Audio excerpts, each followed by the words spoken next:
¿Realmente los medios de comunicación han manipulado con Ucrania? Fíjate, yo aquí discrepo, creo que no. Creo que lo que ha ocurrido es algo muy distinto. Y es que hoy en día hay mucha competencia. Porque si no te interesa lo que cuenta un medio de comunicación, o sea, hace 20 años, si una televisión te contaba algo y no te interesaba, te da igual, porque básicamente tenías 1, 2 y 3 canales de televisión. Hoy, si algo no te interesa, tienes 1000 opciones. Cierto. Tienes YouTube, tienes no sé cuántos canales de televisión, tienes las plataformas de streaming, o sea, tienes de todo. ¿Por qué dejaron de hablar de Ucrania? Hombre, yo creo que aquí sacaría un poco el mea culpa, por si tenemos que decirlo de esta forma, y es que creo que a la sociedad dejó de interesarle muy pronto. Es decir, hacíamos una sociedad donde la inmediatez cuenta. Es decir, todo queremos que sea inmediato, que todo se resuelva muy rápido. Y el problema de la guerra de Ucrania es que no se resolvió en 1 año, ni en 2. Entonces se hizo muy larga la guerra. Bueno, y yo creo que eso saturó a los espectadores. Hoy sigue, continúa. Hoy sigue claro, activo, ¿no? 3 años. Hoy continúa la guerra. Entonces, yo creo que simplemente se saturó al espectador, que de repente quiso preocuparse de otras cosas, quizás más alegres, quizás de lo que le preocupaba más en su día a día, lo que sea. Y por eso los medios de comunicación, que hoy tienen una competencia feroz, dijeron, bueno, pues hay que apagar el tema de la guerra en Ucrania, ¿no? Esto plantea problemas, porque al final hemos tenido una guerra en Europa, estamos teniendo una guerra en el corazón de Europa, una guerra muy importante. Es decir, es una guerra que yo nunca pensé que iba a vivir probablemente quizás ni en todo el mundo, pero desde luego no en Europa. Estamos hablando de una guerra con artillería, una guerra que recuerda muchísimo a los conflictos de la Segunda Guerra Mundial. Una guerra donde de repente se arrasa con ciudades enteras y donde avanzar cada kilómetro implica unas bajas terribles y donde vuelve a haber avanzadas de infantería. Son cosas que no se veían desde hacía décadas. Nos habíamos acostumbrado a que la guerra moderna era básicamente una intervención de una potencia utilizando la fuerza aérea con misiles de precisión, atacando determinados objetivos y como mucho con unos operativos de fuerzas especiales o de infantería limitados. Así fue la guerra de Afganistán, así fue la guerra de Irak, pero la guerra de Ucrania en el corazón de Europa ha sido completamente diferente. Estamos hablando de misiles, de artillería, de bombardeo de ciudades, de localidades que han quedado completamente calcinadas. Y en cambio nos hemos cansado de ello. A pesar de tenerlo muy cerquita, nos hemos cansado de ello. Enrique, ¿y cómo crees que va a acabar esta guerra? Lo primero, yo soy optimista, tengo que decirlo. Yo no estoy de acuerdo en este caso con el plan de acción que ha puesto sobre la mesa la administración Trump. Lo digo en nuestros vídeos, no estoy diciendo nada nuevo. Yo no estoy de acuerdo, pero creo que es bueno alcanzar un acuerdo de paz en Ucrania. Creo que es bueno alcanzar un acuerdo de paz en Ucrania porque creo que Ucrania se merece la oportunidad de levantarse, de crecer. Yo creo que esto va a acabar a la coreana. O sea, creo que vamos a llegar a un buen día en el que de repente se va a plantear un alto el fuego. Quizás hay un acuerdo de paz, pero aún así creo que va a ser un acuerdo muy limitado en formas, probablemente de empatada para adelante. Pero a ver, simplemente los combates van a cesar. Quizás haya un intercambio de territorios. Yo te devuelvo Kursk, tú me devuelves ciertos kilómetros cuadrados de no sé qué zona de Zaporilla o de Luhansk. Algo así. Y a partir de ahí, creo que Ucrania tiene la oportunidad, con la asistencia sobre todo de Europa, de convertirse en lo que Corea del Sur se convirtió cuando llegó un alto el fuego con Corea del Norte, porque de hecho Corea del Sur y Corea del Norte técnicamente continúan en guerra. Nunca hubo un acuerdo de paz, simplemente hubo un alto el fuego. Yo creo que esa es la gran oportunidad de Ucrania y creo que es lo más importante que 3 años después ocurra. ¿Por qué? Porque con Ucrania solo había 2 posibilidades. Una era, o Occidente le entregaba todas las armas posibles para ganar la guerra, o hay que plantear un escenario de paz donde, y esto es muy importante, y es donde aquí entra el juego, porque mucha gente se piensa que este problema va a acabar cuando se alcance la paz. Y para nada.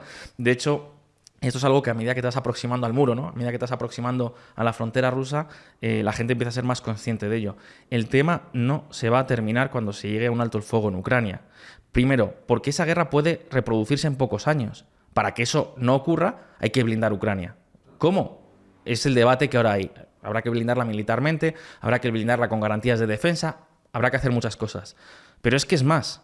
Yo antes os lo planteaba. Hay un riesgo real, así lo están viendo muchos gobiernos de Europa, muchos servicios de inteligencia, de que pueda haber un enfrentamiento incluso en territorio OTAN. ¿Por qué?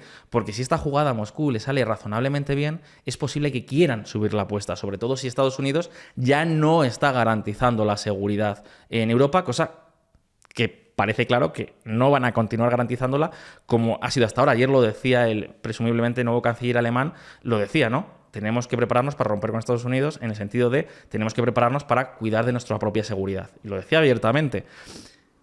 Vladimir Putin hace 2 años restableció el distrito militar de Leningrado, un distrito militar histórico situado en el entorno de San Petersburgo, donde ahora mismo está realizando el reclutamiento de un montón de decenas y decenas y decenas de miles de combatientes. Es decir, cuando Rusia termine, cuando termine la guerra, lo que nos vamos a encontrar es con una Rusia que va a tener un ejército que quiere llevar hasta el 1,5 millones de hombres y donde va a tener una industria militar que es rudimentaria, que no es tan grande, pero que está produciendo a destajo y que crea empleo. Y eso a los autócratas, a los dictadores, y Vladimir Putin es un dictador, generalmente no les gusta perderlo, porque les gusta la estabilidad, que no haya grandes saltos bruscos, que no haya una posible crisis de repente si las empresas militares tienen que despedir a gente. Entonces, eso parece que no va a ocurrir. Entonces, lo más normal es que utilice los ingresos del petróleo y del gas para mantener ese tejido militar funcionando, ¿no? Entonces, lo que nos vamos a encontrar es que un ejército que se está reconstruyendo, que va a tener muchos más hombres que al principio de la guerra de Ucrania, que va a tener experiencia de combate y que va a estar desplegado en las fronteras europeas.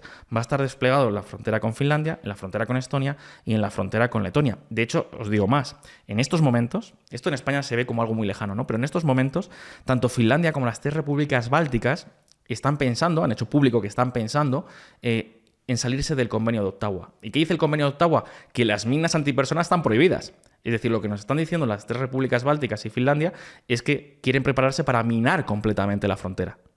En estos momentos, tanto Letonia como Lituania como Estonia tienen un plan conjunto por el que cada uno de estos 3 países está levantando cientos de búnkeres en la frontera para poder ser utilizados llegado el caso y ralentizar el avance de un hipotético ataque ruso hasta que llegasen refuerzos. Esto está ocurriendo y eso no va a cambiar el día que termine la guerra en Ucrania. Es más, esta amenaza puede subir de temperatura. Entonces, sobre todo si Estados Unidos no está en la mesa. Por eso, digamos, la salida de Donald Trump ha sido tan, de repente ha sido como a crear una catarsis tan grande en Europa, ¿no? Que en España yo creo que se ve con cierta distancia, pero en Europa ha sido como algo bastante alarmante. ¿Por qué? Porque si no está Estados Unidos, que es el único país con poder de disuasión real, un ataque a territorio europeo puede ser un ataque de guerra convencional o incluso de guerra híbrida total. Es decir, ¿qué puede ser un ataque de guerra híbrida total? Pues puede ser una ocupación con milicias, puede ser una sublevación de repente de gente uniformada que declara la autonomía de un territorio. Se puede producir de muchas formas posibles, ¿no? De hecho, así ocuparon Crimea, por ejemplo, sin ir más lejos, ¿no? En el año 2014. Entonces, esto es un problema que Europa va a tener para los próximos años.